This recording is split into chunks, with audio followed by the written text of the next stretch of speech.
to this episode of Keto Chat. I am Carol Freeman, your host, and I'm excited to be sharing some keto success stories with you today, or low carb, I'm assuming.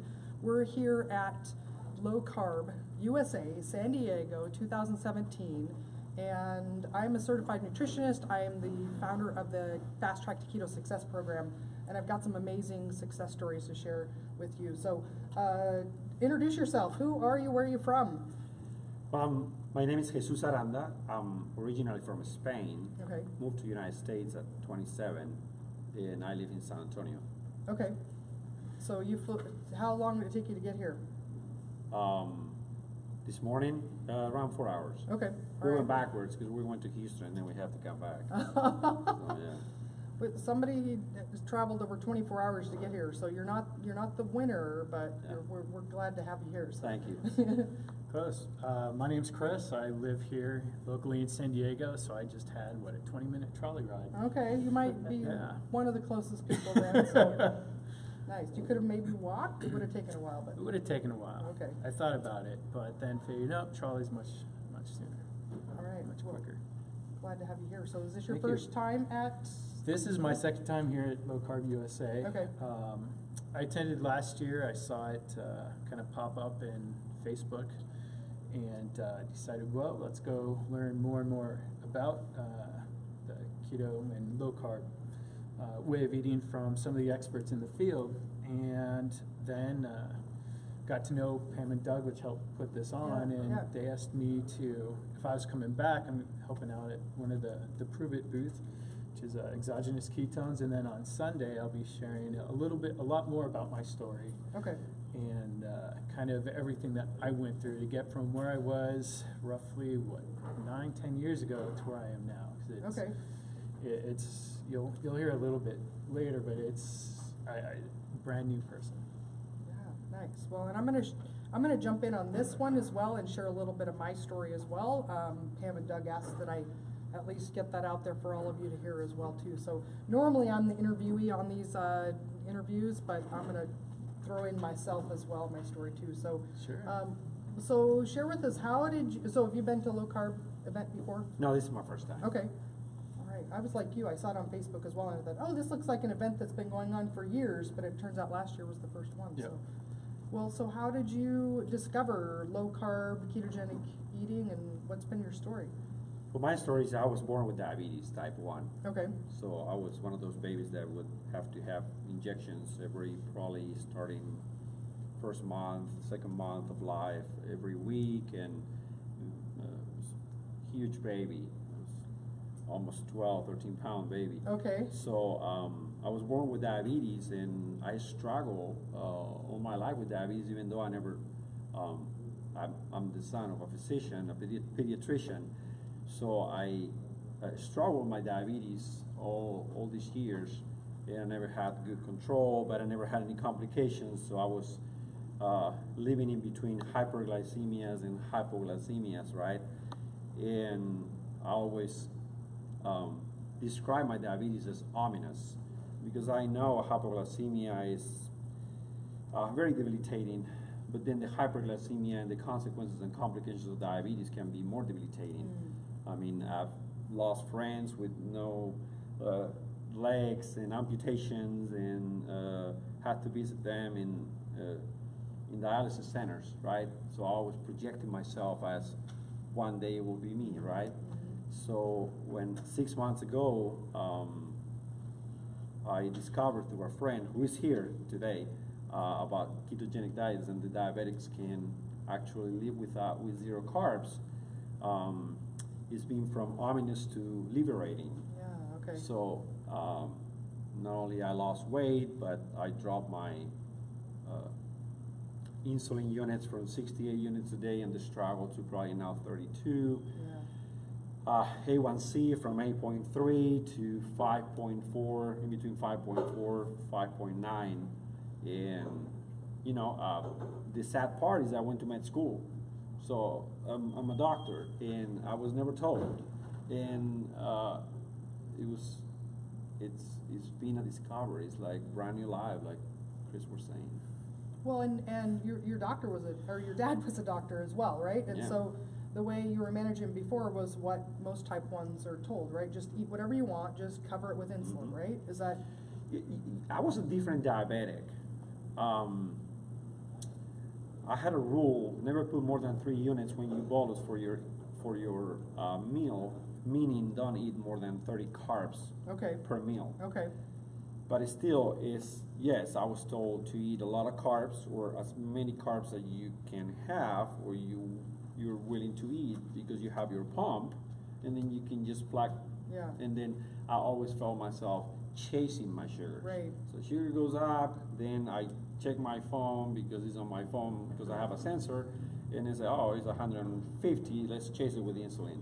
But it's always chasing it. It's always the anxiety of having to chase sugars.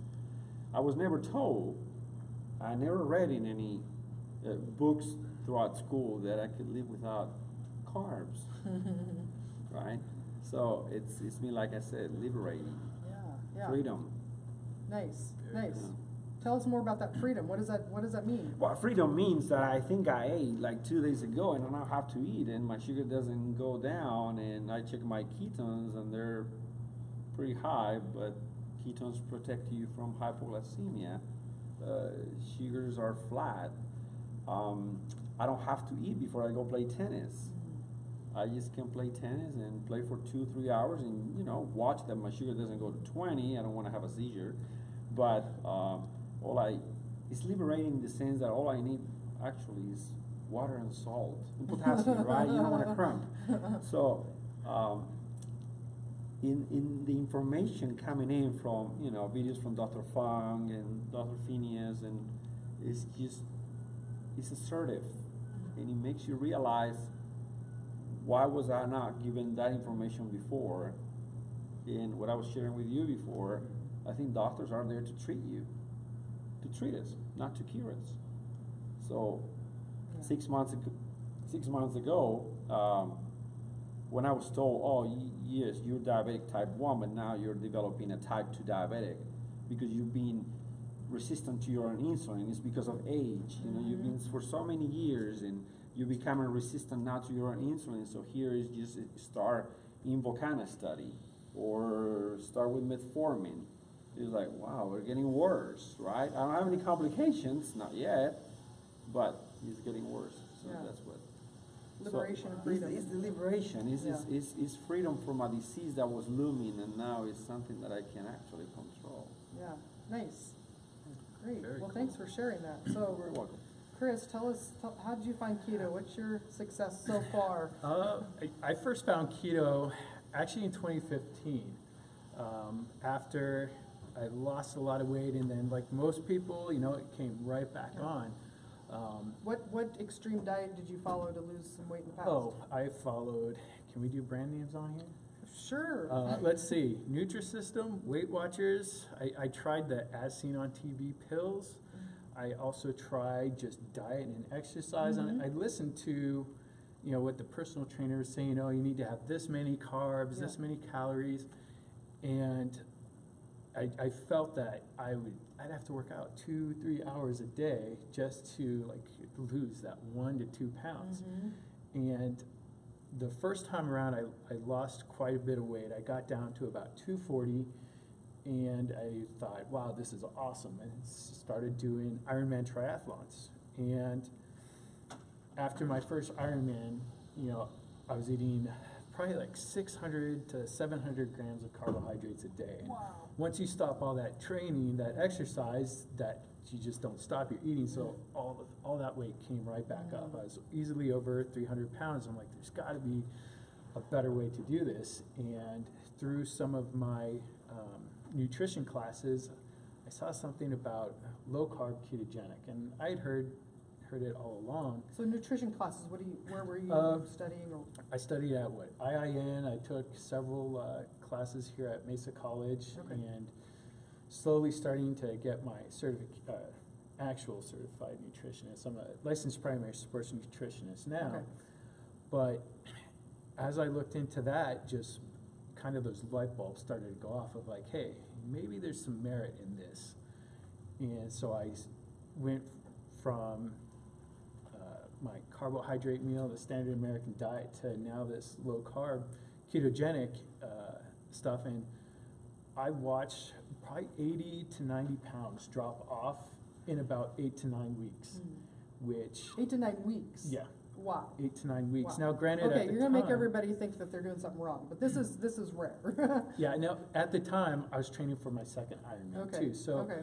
I was creating these huge calorie deficits. But what I noticed is that I didn't have to go out and eat all these carbohydrates. Mm-hmm. When I'd get done with like a 3-4 hour bike ride, I didn't want to go eat an entire box of donuts or an entire box of pizza like I really wanted to before. So I was getting done with these long training exercises, watching some of the other people I was training with go, gosh, I'm so hungry, or I'm so tired, and it was almost a lot of complaints. And here I am like, dude, I can do this another day, like on and on and on. So that was kind of like that hey, this lifestyle is for me. It works. I feel great. I don't feel that gunky feeling that I would feel during training when I wake up, just kind of groggy, or after. I feel it now after having like one muffin or a bagel, to where I'm just like, God, I feel like crap. So I've been doing that keto stuff for about 2 years now. Okay. And Did you notice that in recovery as well, after your Yeah. training, that everybody else is taking ice bath and you Mhm. just want to go jogging again? Yeah, and my wife, she couldn't believe it when I did my Ironman Wisconsin last year. The following day, she's like, well, aren't you like tired? Aren't you sore? Do you want to rest? I'm like, no, I actually feel like I could go do another one. Yeah, yeah. And for most athletes, that's just like, you're nuts, or you didn't race hard enough. And at that race, it was around 13 hours, and I had the best race of my life, including getting hit on the bike. Wow. So that was just more reassurance that, hey, if I can do this and be able to continue to do this, then the endurance world has it all wrong. And I see that even with, like during the day, I like to call myself a cubicle jockey. I'm in IT for the most part, so I sit down all day, and knowing like energy system use, I'm like, why are we telling all these people that are at work all day, starts your day off with like oatmeal, and all you're gonna do is sit? And it's really like turned me into a keto advocate of, hey, unless you're doing activity that calls for carbohydrates, then everybody should be low carb ketogenic. And your life's just going to improve. But it's a lot of battling the culture and the big bad government. Yeah. Well, and you lost a significant amount of weight. Is it over the last couple of years, or? Yeah, over the last, it was a 10-year journey from start to finish. Okay. A lot of ups and lots of downs. Recently, I've been able to keep off over 150 pounds just from ketogenic low carb. Wow. So you're a big loser. Yeah. In the yeah. best sense of the phrase. Yep. The grand total from start to finish has been over 200 pounds. Wow. Congratulations. Yeah. Thank you. So contrast, what it's like following ketogenic diet for keeping the weight off compared to all the other diets that you tried. Like, how do you feel now? I mean, you've explained a little bit about how much more energy you have and things like that, but what else is different? It's a night and day difference. Being keto it's extremely easy, because granted I have a huge sweet tooth, so beating the sweet tooth has always like been an inner struggle. But at the same time, I love bacon. I like eggs. I love meat. I grew up in the Midwest, and the hardest thing was taking out like potatoes, and half my family being Filipino was rice. But I just indulge in all the other stuff, like people that are cutting off the fat from their like prime rib. I'm like, oh, I'll take it. And I love butter, so being able to switch from always chasing the carbohydrates and that keeping that blood sugar high to now it being low and stable, I'm like the Energizer Bunny. It's just, and it's nice that I don't have to stress of, maybe life happens and I don't have time for breakfast.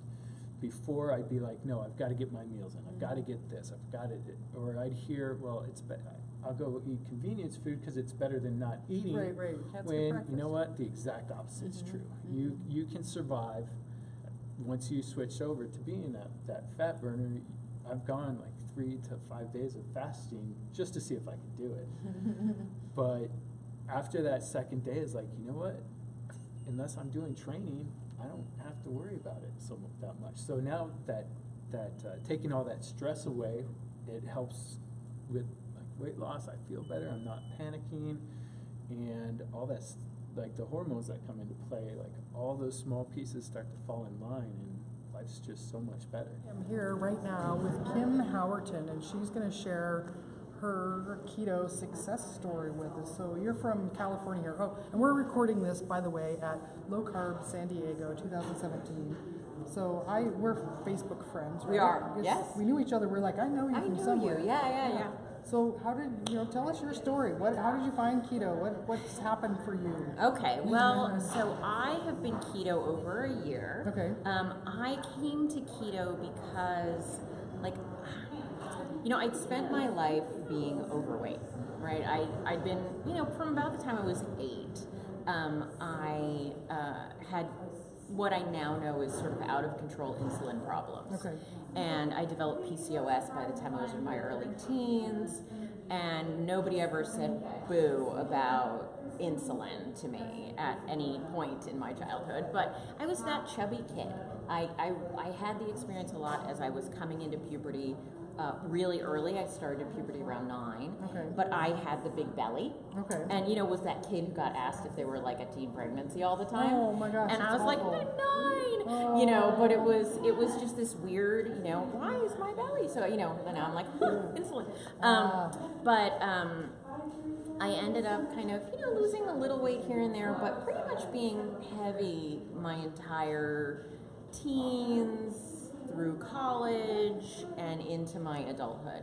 And, I tried approaches and none of them ever really stuck. Just like everybody, yes. Yes. Like the story you hear over and over again. Yeah. And it just didn't stick. And I, at some point in my late 20s, was like, I am just gonna love me. I'm gonna learn to love me. And I went on a mission to like gain self-confidence and, and I did it. I loved myself. I just didn't love being fat, right? Like I had confidence, I had dates, I had everything I wanted except, not having to go to the plus size store. And it was frustrating, but I accepted it. And then I started to get to the place where my 40s were approaching. And I suddenly realized it wasn't really just an aesthetics issue, that my health was starting to fail in various ways. Like, no, not like I'm gonna die next week, but I'm gonna die sooner than I want to. Yeah. And I said, like, okay, no. Like, it's one thing to be the chubby girl and not be able to shop at the cute store. It's another thing to have your foot cut off because you have diabetes. Did you have family members that were going down that path? Is that what? I honestly didn't. Not in my family. Okay. We tend to apparently have fairly good pancreases in my family. So resilient. Fight the good fight. But I was pre-diabetic, and I was 39, and I was like, this is not going to go in it. You don't really turn it around without turning your life around. And I was like, I never want to cross that threshold ever. And I wasn't okay with it. I just decided no. I just drew a line in the sand and I said, I'm going to do something about this. And I had read Gary Taubes' book, Good Calories, Bad Calories. And I knew that low carb made sense to me. But I hadn't yet heard about keto. Okay. And that was the difference for me. Low carb, I think, is an awesome direction. But I think some of us, I was a food addict. I was a carbohydrate addict. And for me, until I really got my carbs down, really down, if I let my carbs even float up to 40 grams, I am back on the carb train. I am off and running to Starbucks. And if I keep my carbs under 20 grams, they don't bother me. They do not call my name. They aren't like singing the siren song of cars. You know, it's not happening, and it's astonishing to me that a lifelong, like, debilitating inability to not be pulled in that direction is just gone. I like have my 3-year-old niece on my lap eating an ice cream, and I don't care. Like, I only care that I have no ice cream on my pants, but like, I don't want any. I don't, it's just not a thing. Yeah. And I cannot explain to people the freedom that brings. Yeah, that is one of the things that, I was trained as a nutritionist and psychology as well, and I came out of school with basically what you did to love yourself. Like, that was the approach that I believed to be true, and was trying to espouse myself, and was that, diets didn't work. Yeah. And so why put people through that torture? Right. And so what I've discovered, though, is that exactly what you're saying, is it's actually freedom, because you're not constantly hungry and craving and obsessed about food and just constantly in food-seeking mode. It's freedom. Yeah. First time. So much. Like, I hosted like an evening once with these women who were into intuitive eating, and they were explaining intuitive eating. That's and exactly what I used to, mindfulness and intuitive eating. I thought intuitive eating, that sounds so amazing. And then I was like, I'll try it. That sounds really good. And I tried it, and like they were like, okay, what does your inner voice say? And I said, my inner voice said she wants a cookie. And they were like, okay, have a cookie. And I was like, no, she wants all the cookies. Yeah. And I just couldn't do it, and I felt broken. I felt like something was broken in my brain. And then I went keto, and it was like, ding. It's like, I get it now. Yeah. I know, I can now hear my body. I can hear the hunger signals. I can hear, I might want broccoli. I can hear those things now, because it's not like, it's just like I'm not living in this room full of static anymore. And the other thing that people, I've heard over and over again, is especially when you've done keto consistently for enough time, is that it makes you aware when you've done something that triggers the cravings, and you still have choice. Like, it's a little harder, but you still can go, okay, I've got cravings now, but it's no longer like an unconscious thing where you're like, do I ever get the feeling like I would like something? Yes. Like, I'm human, right? Yeah. Like, but usually I have to be in its presence. Like, right. I was driving down here from San Francisco the other day, and I needed lunch, and I went into an In-N-Out burger because I was going to get a lettuce wrapped burger, and the protein style. Yep, the protein style. Yeah, and the smell of fries kind of hit me, and I was like, oh, but I wasn't going to order them. Yeah. Like, there was a moment, there was an instant where I was like, oh, that smells good, and the next thought was, yeah, okay, whatever. Whereas, and then I realized I haven't had French fries, like traditional French fries, in multiple months, 15, 18 months, something around there, since I started keto. And I don't want to make that choice. I don't feel like I have to decide to eat those. They're not really food to me. And it's not a problem. Whereas I don't think before I went keto, I went a week without eating French fries. Okay. I don't think I went a week. Somebody I can ask a question. We're doing an interview. We're doing a little video, but where we can help. We all happy to answer your questions? It's going to get edited. That's okay. Yeah. So So it just is a life changer. Yeah. So much. And so I decided, after, because I was a life coach for many years, and I decided, this is not something I can keep to myself. I cannot let people suffer the way that I was suffering, and so I just have pretty much devoted my business, my life, to giving people relief from the torture that I used to live in, and I know so many people live in. Yeah. It's a gift of freedom. That's why I'm here doing interviews with people like you, so we can spread some more hope, because each one of these, somebody different is going to be touched. Somebody's going to hear your story and be like, oh my gosh, that's me. I want that freedom. So if people want more info from you or follow you, social media, your website, how can they get in contact my with you? social media, I am on Twitter and Instagram and all that good stuff as The Ketonist, TheKetonist.